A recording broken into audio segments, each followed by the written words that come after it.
السلام عليكم ورحمة الله وبركاته. أنا كمالية فريد ودي قناتي.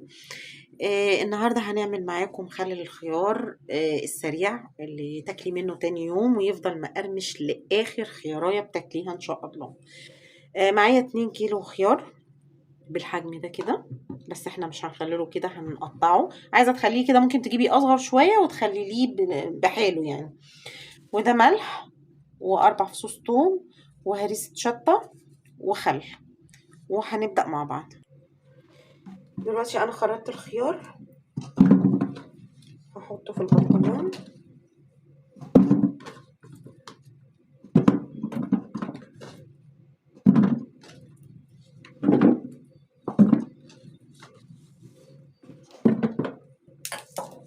احط فص توم كده،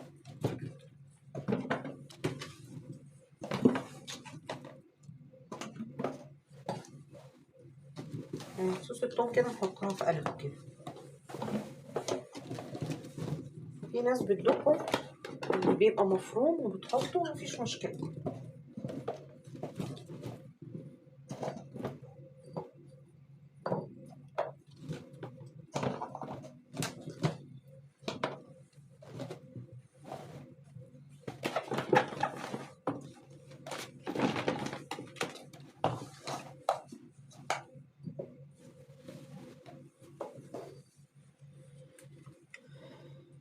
هحط كده بقى هرسة الشطه،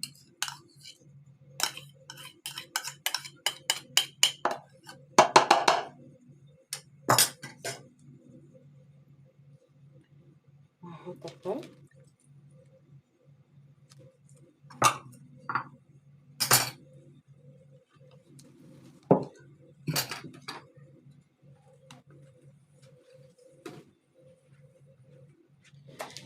هنا بقى معايا ميه سخنه والملح. انا ما بحطش الملح بالمعيار بصراحه، انا عيني معياري وبحطه كده بالبركه، يعني عمري ما عملت مخلل وعايرت الملح بتاعه. ملح عشان ميه سخنه بتدوب على طول.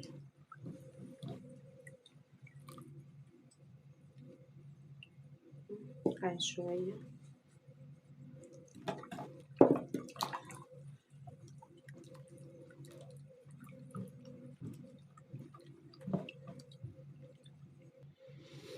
هنحط بقى الميه.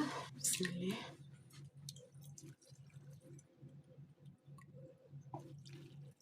وانتي بتحطي الميه هتلاقي هرسة الشطه بتنزل معاه.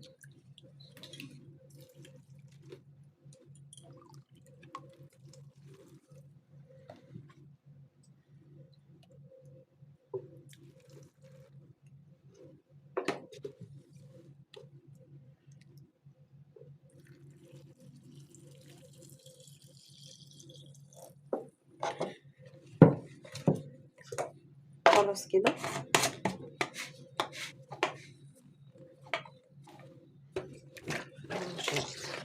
هرسة الشطه وكل حاجه تندمج مع بعض.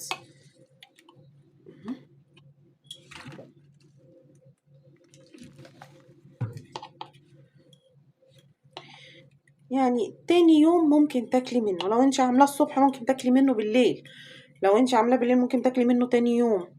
وهنشوفه مع بعض ان شاء الله بعد ما يخلص.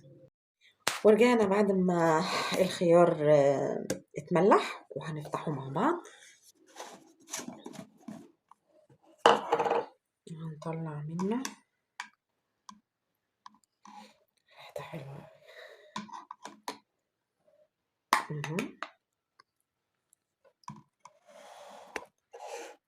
اهو، وهدوقه كمان عشان تسمعوا صوت القرمشه. يا رب الصوت يكون طالع اهو من جوه، تحفه. ويا رب تجربيه ويعجبك، وبألف هنا وشفا ان شاء الله لكل اللي هيعمله ويدوقوا. وربنا يحسن ما بين ايدينا جميعا بإذن الله. واشوفكم الفيديو اللي جاي، والسلام عليكم ورحمة الله وبركاته.